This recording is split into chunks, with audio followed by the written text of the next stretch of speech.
بسم الله الرحمن الرحيم. الحمد لله والصلاة والسلام على رسول الله.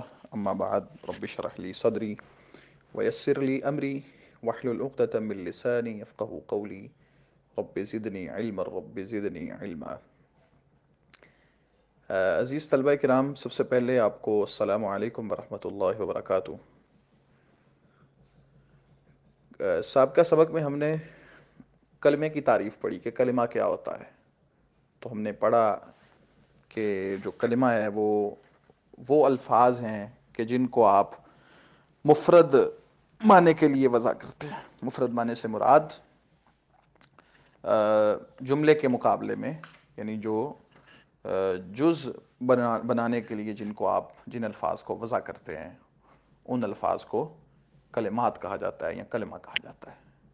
پھر ہم نے یہ پڑھا کہ کلمات کیسے بنتے ہیں، ٹھیک ہے جی۔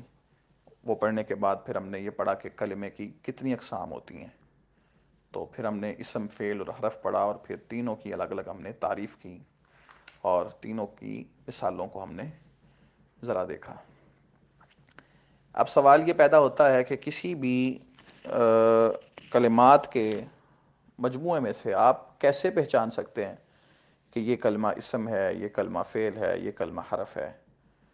تو اس کو پہچاننے کے لیے کچھ علامات یہاں پہ ذکر کی جائیں گی۔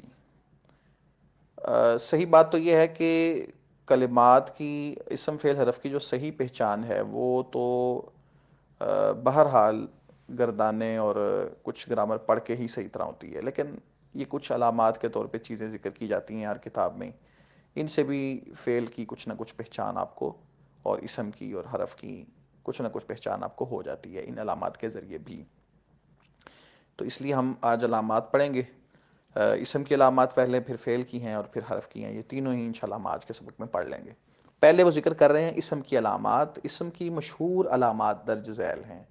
علامات تو کئی ہیں، لیکن مشہور چند علامات انہوں نے یہاں پہ ذکر کی ہیں۔ کہتے ہیں سب سے پہلی بات، کلمے کے شروع میں حرف جر داخل ہو۔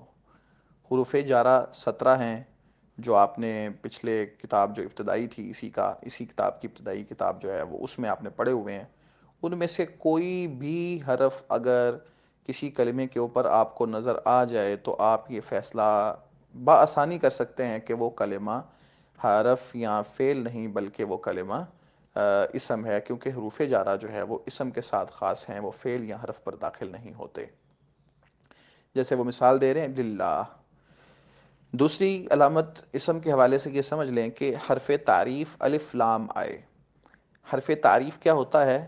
کوئی بھی کلمہ وہ جو نکرہ ہو، مثال کے طور پہ رجل ہے، اس کا معنی ہے کوئی مرد، اور اگر آپ اس کے اوپر، یہ نکرہ ہے، اگر آپ اس کے اوپر الف لام تعریف والا، یعنی وہ الف لام جو کلمے کو معرفہ بنانے کے لیے آتا ہے، اگر آپ اس الف لام کو لگا دیتے ہیں تو وہ کلمہ بھی اسم کہلائے گا، وہ کلمہ فعل یا حرف نہیں کہلا سکتا، کیونکہ الف لام جو تعریف والا ہے، الف لام جو کسی چیز کو معرفہ بنانے کے لیے آتا ہے، وہ الف لام فعل پر یا حرف پر داخل نہیں ہوتا، وہ اسم کا خاصہ ہے، صرف اسم کے اوپر ہی آتا ہے۔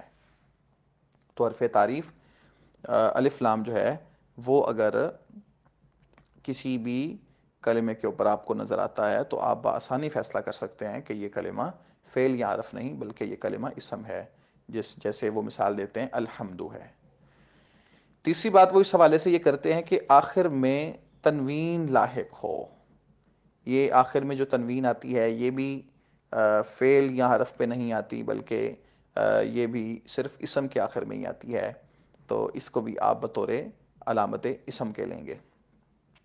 چوتھی، پانچویں اور چھٹی بات، چونکہ تینوں باتیں کچھ تھوڑا سا آپس میں لفظی اعتبار سے تعریف کے اندر مماثلت رکھتی ہیں، اس لیے میں نے تینوں کا اکٹھا ذکر کیا ہے۔ چوتھی بات وہ کرتے ہیں کہ مضاف ہو۔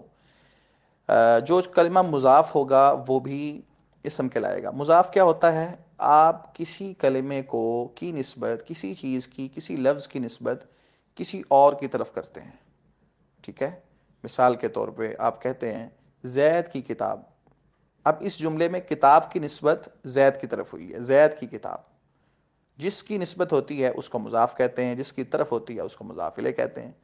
تو وہ کہتے ہیں کہ جس کی نسبت کی جاتی ہے یعنی جو مضاف ہوتا ہے وہ فعل نہیں ہو سکتا، وہ حرف نہیں ہو سکتا، بلکہ وہ ہمیشہ اسم ہی ہوتا ہے، تو اضافت جس کی جائے، جس کی نسبت کی جائے، اس کو ہم جو ہے وہ مضاف کہیں گے، اور اس مضاف ہونا یہ بھی فعل کی علامت ہے، علامت نہیں بلکہ اسم کی علامت ہے۔ یعنی ایسا نہیں ہوگا کہ آپ کسی جو ہے وہ فعل کو کسی کی طرف مضاف کر رہے ہوں، فعل کی نسبت نہیں ہوتی، ٹھیک ہے نا جی، یعنی فعل کو کسی کی طرف منسوب نہیں کیا جاتا، بلکہ فعل جو ہے وہ اس طریقے سے استعمال نہیں ہوتا، نہ حرف ایسا ہوتا ہے، تو یہ صرف اور صرف اسم ہی ہوتا ہے، تو مضاف ہونا اسم کی علامت ہے۔ پانچویں بات وہ کرتے ہیں کہ جو کلمہ مسند الیہ ہو، مسند الیہ ہو، مسند الیہ ہونے کا مطلب کیا ہوتا ہے؟ مسند الیہ ہو کا مطلب ہے کہ کوئی کلمہ جس کے بارے میں خبر دی جائے یا جس پر حکم لگایا جائے، ٹھیک ہے جی، اس کلمے کو جو ہے وہ آپ مسند الیہ کہتے ہیں۔ مثال کے طور پر میں کہتا ہوں زید قائم، اب زیدن کے بارے میں خبر دی گئی کہ وہ کھڑا ہے، اب زیدن مسند الیہ ہے۔ میں کہتا ہوں جاء زیدن، آیا زید، اب زیدن کے بارے میں اس جملے میں بتایا گیا کہ وہ آیا ہے، یعنی جاء کے ساتھ اس پر حکم لگایا گیا ہے، تو یہاں پہ زیدن ہے فاعل لیکن مسند الیہ ہے۔ میں کہتا ہوں ضربا زیدن، اس مثال میں بھی جو زید ہے یہ نائب فاعل ہے، لیکن اس پر حکم لگایا جا رہا ہے ضربا کے لفظ کے ساتھ، تو یہ مسند الیہ ہے۔ تو جو بھی تو مسند الیہ بننا یہ اسم کی علامت، اسم کا خاصہ ہے، یہ فعل یا حرف کا خاصہ نہیں ہے۔ کبھی ایسا نہیں ہوگا کہ اذا لفظ آئے اذا اور اس کے بارے میں اس پر حکم لگایا جائے، اس کے بارے میں کوئی خبر دی جائے، ایسا کبھی بھی نہیں ہوگا۔ آپ من لگائیں اور من کے بارے میں خبر دیں، ایسا کبھی نہیں ہوگا۔ آپ زارابا لگائیں اور زارابا کے بارے میں خبر دیں، ایسا نہیں ہوگا۔ ہاں زارابا لفظ خبر دینے کے لیے استعمال ہو سکتا ہے، لیکن ایسا نہیں کہ زارابا لفظ کے بارے میں خبر دی جائے۔ یعنی یوں تو ہوگا کہ زارابا زیدن، زید نے مارا، اب زید پر حکم لگایا جا رہا ہے لفظ زارابا کے ساتھ، یعنی زارابا مسند تو بن سکتا ہے، یعنی ایسا لفظ تو بن سکتا ہے جو خبر دینے کے لیے، حکم لگانے کے لیے استعمال ہو، لیکن ایسا نہیں بن سکتا کہ جس کے بارے میں خبر دی جائے یا جس پر حکم لگایا جائے۔ تو جس لفظ کے بارے میں خبر دی جائے گی یا جس کلمے پر حکم لگایا جائے گا اس کو مسند الیہ کہیں گے، اور مسند الیہ ہونا یہ نہ حرف میں پایا جاتا ہے اور نہ فعل میں پایا جاتا ہے، بلکہ یہ اسم کا خاصہ ہے اور اسم کی ہی علامت ہے۔ وہ قرآن مجید سے مثال دیتے ہیں ختم اللہ علی قلوبہم، ٹھیک ہے نا، اللہ تعالیٰ نے مہر لگائی ان کے دلوں پر۔ اب یہاں پہ جو لفظ اللہ ہے یہ مسند الیہ ہے، تو مسند الیہ ہو اس کے اوپر آپ لکھ سکتے ہیں یعنی مبتدا، پھر کوما لگائیں، فاعل، پھر یا فاعل کے بعد لکھ لیں یا نائب فاعل ہو۔ ایک اس کی موٹی سی بات اس حوالے سے آپ کر سکتے ہیں، مسند الیہ ہونے کا مطلب کیا ہے، یعنی مبتدا، فاعل یا نائب فاعل ہو۔ تو یہ چیزیں ساری جو ہیں وہ اسم بنتا ہے، فعل یا حرف نہیں۔ چھٹی بات اس حوالے سے وہ یہ کر رہے ہیں کہ منصوب ہو۔ منصوب کیا ہوتا ہے؟ کسی بھی کلمے کے آخر پر یائے نسبت لگا کر اس لفظ کی نسبت کر دی جائے کسی کی طرف، ٹھیک ہے، یائے نسبت لگا کر اس کی نسبت کر دی جائے۔ پیچھے مضاف کے اندر بھی آپ نے پڑھا تھا جس کی نسبت کی جائے، اور اسم منصوب میں بھی نسبت کی جائے۔ فرق دونوں میں کیا ہے؟ مضاف کے اندر نسبت ہوتی ہے، اس میں یائے نسبت کی بات نہیں ہوتی، لیکن جو اسم منصوب ہوگا اس میں نسبت ہوگی یائے منصوب کے ساتھ۔ مثال کے طور پہ ایک لفظ ہے پاکستان، اب آپ اس کے آخر پہ یائے نسبت لگاتے ہیں، ٹھیک ہے جی، یائے نسبت کیا ہوتی ہے؟ یائے مشدد لگا کر یہ بن جائے گی پاکستانیون، ٹھیک ہے۔ اب پاکستانیون، پاکستان والا، اس کی نسبت ہے کس کی طرف؟ پاکستان کی طرف، تو پاکستانیون یہ جو لفظ ہے یہ اسم منصوب کہلائے گا، یعنی وہ اسم یائے مشدد لگا کر جس کی نسبت کسی کی طرف کی گئی ہو، پاکستانیون کے اینڈ پہ یائے مشدد لگائی گئی اور اس کی نسبت پاکستان کی طرف کر دی گئی، اور کیا معنی ہے؟ پاکستان والا، ٹھیک ہے جی، پاکستان والا، تو یہ اسم منصوب ہے۔ تو ایسا اسم ہی ہوتا ہے، کوئی اور چیز نہیں ہوتا، تو منصوب ہونا کسی کی طرف یہ بھی ایک اسم کی علامت ہے، کسی اور چیز کی علامت نہیں ہے۔ ساتویں بات اس حوالے سے وہ کیا ہے؟ مصغر ہو۔ مصغر کیا ہوتا ہے؟ آپ کسی لفظ کے اندر، کسی کلمے کے اندر چھوٹائی والا یا پیار والا معنی پیدا کرنا چاہتے ہیں، اس کے لیے آپ، اس کا ایک عربی زبان میں خاص وزن استعمال ہوتا ہے، ٹھیک ہے جی، اور اس لفظ کے اندر چھوٹائی والا یا پیار والا معنی پیدا ہو جاتا ہے، ٹھیک ہے۔ مثال کے طور پہ ایک لفظ ہے عبدن، اس کا معنی بندہ، اور اگر کہا جائے چھوٹا بندہ تو اس کے لیے ہم لفظ استعمال کریں گے عبیدن۔ اب یہ اسم مصغر ہے، اب یہ مصغر ہے۔ اب عبیدن لفظ کے اندر اس کا معنی بندہ نہیں ہے بلکہ چھوٹا بندہ، چھوٹائی والا معنی آ گیا۔ اور اسی طرح عبیدن کا ایک معنی پیارا بندہ بھی ہو سکتا ہے، ٹھیک ہے نا جی۔ جیسے بنیا لفظ ہوتا ہے نا، یا بنیا، اے میرے چھوٹے بیٹے، یا اے میرے پیارے بیٹے، سمجھ آ رہی ہے نا۔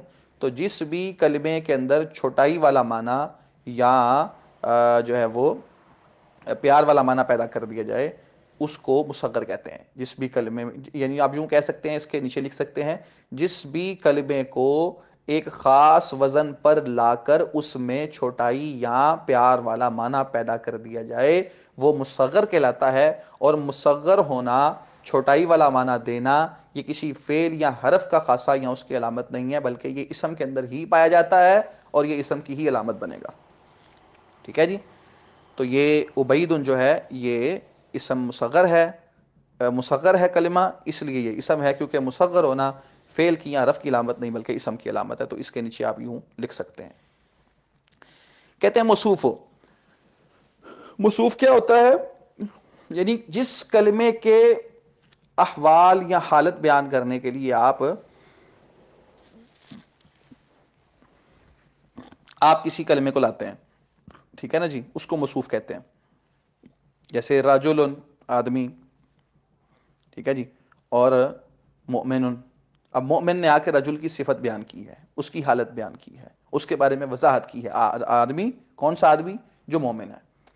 تو اس طریقے سے جو وضاحت ہوتی ہے یا صفت ہوتی ہے وہ کسی اور کلمے کی بیان نہیں کی جاتی بلکہ صرف اور صرف یہ اسم کا ہی خاصہ ہے کہ اس کی اس انداز میں صفت بیان کی جاتی ہے۔ تو جس کی صفت بیان کی جائے گی، یعنی جو موصوف ہوگا، وہ بھی اسم ہی کہلائے گا، اسم کا ہی یہ خاصہ ہے، یہ فعل یا حرف کے اندر چیز نہیں پائی جاتی۔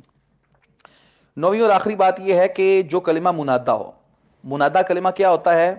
جس کو حرف ندا لگا کر جس کو پکارا جاتا ہے، حرف ندا کا استعمال کر کے جس کو پکارا جاتا ہے۔ حرف ندا 5 ہیں، ٹھیک ہے نا جی، یا، ایا، حیا اور ای اور حمزہ مفتوحہ، حمزہ مفتوحہ، یہ یعنی 5 حروف ندا ہیں۔ جس بھی کلمے پر حرف ندا میں سے کوئی بھی لگا کر آپ اس کلمے کو پکار رہے ہیں، اس کو آواز دے رہے ہیں، وہ کلمہ منادہ کہلائے گا۔ اور جو آواز دی جاتی ہے، پکارا جاتا ہے، وہ کسی فعل کو یا کسی حرف کو نہیں بلکہ وہ ہمیشہ اسم کو ہی کیا جاتا ہے۔ اور جو کلمہ منادہ کی حیثیت سے ہے، یعنی اس کے اوپر حرف ندا آیا ہوا ہے، اس کو آپ فعل یا حرف نہیں کہہ سکتے بلکہ وہ اسم کی علامت کے طور پہ ہی شمار ہوگا۔ تو میرا خیال ہے کہ آج ہم اسم کی علامات پہ ہی اکتفا کرتے ہیں، کل کے سبق میں انشاءاللہ پھر ہم کریں گے کہ فعل اور آگے حرف کے حوالے سے، اور ساتھ ہی اس کی مشق کو بھی ہم انشاءاللہ کل کے سبق میں حل کر لیں گے۔ آج اسم کی علامات آپ کی پوری ہو چکی۔ کل آپ نے جو کچھ کام کرنا ہے وہ، یعنی جو کام کر کے چیک کروانا ہے وہ سوال نمبر 1 ہے، کلمے کی تعریف کریں اور کم از کم 5 مثالیں دیں۔ یہ سوال کرنا ہے آپ نے، اسم، فعل اور حرف میں سے ہر ایک کی تعریف کریں۔ یہ 2 سوال آپ نے لکھنے ہیں، اور انشاءاللہ تعالی جو ہے وہ پھر ہم اگر یہ سوال اگر آپ نے لکھ لیے ہوئے ہیں تو پھر آگے اسم کی علامات بھی مثالوں کے ساتھ لکھ لیں۔ اگر پہلے 2 سوال لکھ لیے ہیں اگر میں نے پچھلے سبق میں یہ لکھنے کے لیے دیے تھے، اگر نہیں دیے تھے تو پھر یہ لکھ لیں۔ علامات والا سوال ہم کل کر لیں گے، اگر وہ لکھ لیے ہوئے ہیں تو علامات والا سوال آج کر لیں، کل انشاءاللہ ہم اگلا سبق پڑھ لیں گے۔ ان کو اچھی طرح سمجھ لیں، یاد کر لیں۔ کوئی اگر سوال کسی کا ہوتا ہے، کوئی کنفیوژن ہوتی ہے، وہ گروپ میں ڈال دیں۔ اگر آپ توجہ سے اس کو سمجھیں گے تو یہ انشاءاللہ آپ کو سمجھ آ جائے گی، بات اتنی مشکل بات نہیں ہے، لیکن اچھی طرح سمجھ لیں ایک ایک علامت کو کہ یہ کیا چیز ہے۔ السلام علیکم ورحمۃ اللہ۔